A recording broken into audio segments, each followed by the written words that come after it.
Hey everyone, welcome back to the channel. So today's video, I'll talk about US dollar debasement and the broader macro shift. Now, the broader macro shift is recognizing that dollars, as in fiat currency, is rubbish, and therefore the market is now seriously contemplating the only way to continue to make good solid gains is by looking at real hard assets. So we're going to look at just three of the places you can actually park yourself at this point in time. So we're just going to focus on these particular three, with the first part being here. Let's look at the S&P 500 index, and I'll come to that just in a moment. Now let's just measure its performance back from 2024. There we go, there, all the way up to here. So the S&P 500 from December 23 until today's date is up 41.8%. Why am I picking on the S&P 500? Well, some of you might have heard of a particular thing called the Mag 7. They're seven very, very big tech companies that are part of the S&P 500, and basically those seven have left the 500 for dead, or the other 493. So we're talking about, Amazon, Nvidia, Microsoft, Meta, and a couple of others. So they're the big Mag 7 guys. So that's an investment in those type of assets because they're really, really growing their businesses. So that's one aspect to look at. Then we need to consider the old relic, and that would be gold. Look at the price of gold here. Same scenario. That actually looks like as a chart like it is a tech stock, and doing the same sort of measure of its performance. Let's just go to 2024 and see where she's moved from all the way to up to where she is today. So gold is up an impressive 92.78%. And that's also from, in this case, I've just ticked on January 24, but you can see around that similar period. It's just mind-boggling. Remember, this is gold. Everyone calls it the relic. Remember, you buy gold, you don't get a dividend or anything. And now look at the digital version of gold, of course. That would be Bitcoin. And here we are here. And back to 2024. Just get the chart so it's consistent. And that's the data point just there, all the way up to where we are today. And well, look at that. Bitcoin in that same time frame as the S&P 500, and then also now with gold, it's up an incredible 191%. So they're the three particular areas I'm going to talk about in this video here. So now that we've just discussed their performance, let's just have a little look at the portfolio that I'm just sort of putting together right now. So we'll just go into the Indica page here on X, and as you can see here, I've got something that I've just called the three pillars. And you'll see over here, I'm talking about PM Gold, the VBTC, and FANG. And I basically put all this together around about the 18th of September this year. They're my buy-ins for the respected three. That's the total. When I did the update, that was on the close of yesterday. That's what its market value is now worth, and it's up, even just in that small time, it's up 4.9%. I'm not really wanting to show off that performance in that short time. It's just really to talk about these three particular investments and how anybody, even with $1,500, you could put $500 in each of these to kick off, and then run a dollar cost averaging program that, every quarter, every month, say $500, get to 3 months, you've got another $1,500, then go out and buy again $500 worth of each of these particular ETFs, and over time you'll build them up. Now let's just have a look at where we are. This was supposed to be the Perth Mint, but it didn't work there. So I'll just go over to the VBTC, and this is the ETF that you can buy into, and this is just the website that tells you all the various information. There it is, the VBTC, the VanEck Bitcoin ETF, and it's got about $407 million in terms of its market cap. And there's all the issues there and how it talks about it. And then we'll just go back into the market screen here, and I'll just show you the depth of that particular ETF. And there it is there. It's currently trading today on the market at $38.06. This group over here that I'm surrounding there, they're the people buying it, and these are the people over here selling it, and they're the last bunch of trades. So it's a liquid ETF on the ASX that gets you basically good exposure, well, gets you perfect exposure into Bitcoin, and that's a very good way to grab it. And the beauty of owning the ETF is you don't have to worry about self-custody, meaning you don't have to worry about storing your Bitcoin on a cold drive or cold storage drive and running the risk you might lose it or forget it or break it, all that sort of stuff. And it's pretty secure because the provider there has it all with their own self-custody. So that's a really, really good thing there. The other ETF that I like is FANG, this one here, FANG. In the old days, that stood for Facebook, Amazon, Netflix, and Google, but it pretty much stands for today. The F is really Facebook, which is Meta, A being Amazon and Apple, N for Netflix, and now it's Nvidia. G is for Alphabet, which owns Google, and then there's Microsoft in there as well. Great way to get the exposure to all those real big growth stocks. Again, you'll see it in a moment, it's a listed entity or ETF on the ASX.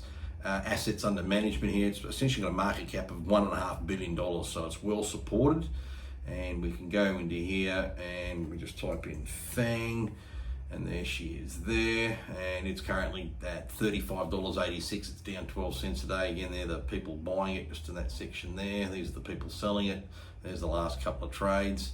So that's the other one that I like as well. And then the third one was PM Gold, which I thought I had already up on my screen, but I must have hit the wrong button. Now, PM Gold is basically an ETF run by the Perth Mint.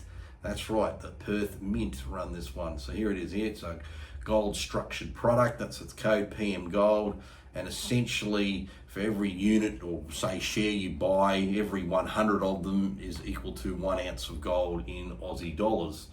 So it's got a good management fee of only 15 points. And because it's with the Perth Mint, it's actually guaranteed in the sense of the gold is in the vaults in Perth.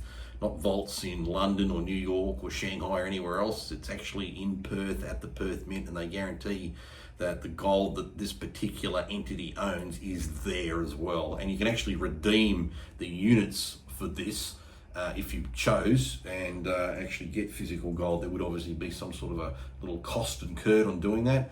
But here it is today, $59.73 per share. You can see again, that's the bid over there, and this is the offer over here in the last couple of trades.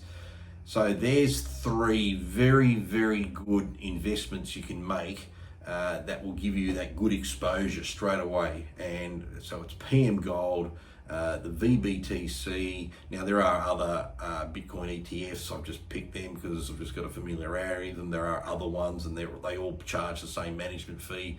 So if you wanted the Beta Share one, you could go to that one. If you wanted the Global X one, you could go to that one. That's fine. And then there's FANG. There is a slight alternative, that one called, funnily enough, Huge, which actually does have all the Mag 7 in it. FANG, for whatever reason, doesn't have Tesla. I don't know why they don't, but they don't. But the point I'm trying to get here is these are three ETFs that give you good exposure from the debasement side of things, and that's why you're seeing that overall performance, particularly in gold and particularly in Bitcoin as well. And then the Mag 7 companies, of these tech heavy ones, are also starting to deliver into that sort of space as well, because these are companies that, unlike the .com boom and bust back in 2000, that was just because you had someone called, I don't know, pets.com, and everyone went crazy because they had a .com. You think about Microsoft, for example. They're spending money obviously on their AI programs and data centers and building them, but they also have to spend a lot of money on ensuring they've got access to very cheap and reliable energy. Microsoft, for example, went back to the people that own 3 Mile Island nuclear reactor, the one in New York State, and they said, listen guys, if you guys can get back online, and they said, sure we can, we just need to refit a few things, spend about $1.5 billion. Microsoft said, no problem, here's $10 billion contract and you're going to give us power for the next 20 years. So you can see these big companies are also spending money on developing new power sources and supply, which then means there's also poles and wires, and this is also just adding on to that accumulative effect. It's not just, oh, this is who they are. So, keep that firmly in mind as well. And, you look at where things might be going in the future. Here's just a quick article, Bezos. So, Jeff Bezos, he's the boss of Amazon. Amazon's really big into the data center business as well. Jeff Bezos predicted Friday that gigawatt scale data centers will be built in space within the next 10 to 20 years, powered by endless solar energy, and that they'll eventually outperform their earthbound counterparts. I mean, think about that just for a moment, as in a drive in technology, just to put the so-called data centers that are in the ground somewhere on the planet, and we're now going to envisage in 10 or 20 years time that there'll be something that'll be orbiting the planet and therefore being able to do their data center job, so we can use models as we are, these long LLM large language models like Grok and Gemini and whatnot. That's just incredible. Could you imagine the technology that'll have to be developed to get that to happen? And so that's just a very recent story that just dropped earlier today. So there's a lot of interest out there. I think it's something that it's worth taking a good note of. I myself have just done this portfolio. I've put aside about $81,000 of my own money, and I'll report back every 3 or so months on just what it's doing. But I just see this as the theme, and to me it makes a lot of sense. I did some back testing on this particular theme. Now keep in mind, past performance is never indicative of future performance, but if we looked at the stocks of PM Gold and we look back from the 20th of June 2024 to yesterday, that was the 6th of October 2025, it said there PM Gold went up nearly 70%. That's pretty impressive. If we looked at the VBTC, it went up 89%. That's again from the 20th of June 2024 till the 6th of October 2025. And FANG, it went up around 39.5%. So all those three, just looking back on its past performance, of course, and again, got to say the line, past performance isn't indicative of future performance. But, I've done what I've done now since I've put it together, and, my things, Grok says it's up about 4.56%. I did the math that we're just shy of 5, and that's since September the 18th. So I think it's a solid, robust portfolio, very easy to manage. You only need 3 of them. It's not like you need 33 or something or other. And there's got excellent liquidity. Remember, liquidity. It means you can buy these and sell these with ease whenever the stock market is open Monday to Friday. And obviously you have to accept the market risk of the said assets. Obviously gold's run up a lot, Bitcoin's run up a lot, the Mag 7 stocks and other technology stocks have run up. So there's always the risk we could have a pullback. But if you generally think we're seeing, or we're going to keep experiencing further debasement of the dollar, which in turn means our dollar too, then this is something to very much get ahead of. This is that macro, when I say macro, the big overreaching sort of trade that you can easily put in your portfolio. And again, if you're even brand new to investing and you haven't got a lot of money, seriously, you could start with $1,500, but $500 in each of those ETFs, run a dollar cost averaging strategy, and over time build them up. Or of course, if you've got other sums of money, you can make that same decision.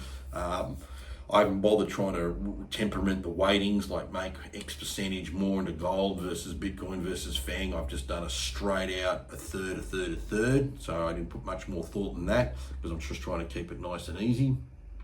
But I think this is the sort of thing people should just be made aware of, and that you can access these types of investments very, very easily on the ASX. So I've nearly gone on for 15 minutes. I think we'll wrap up now. Appreciate your time. Appreciate you listening in again. And until next time, or as always, take it easy.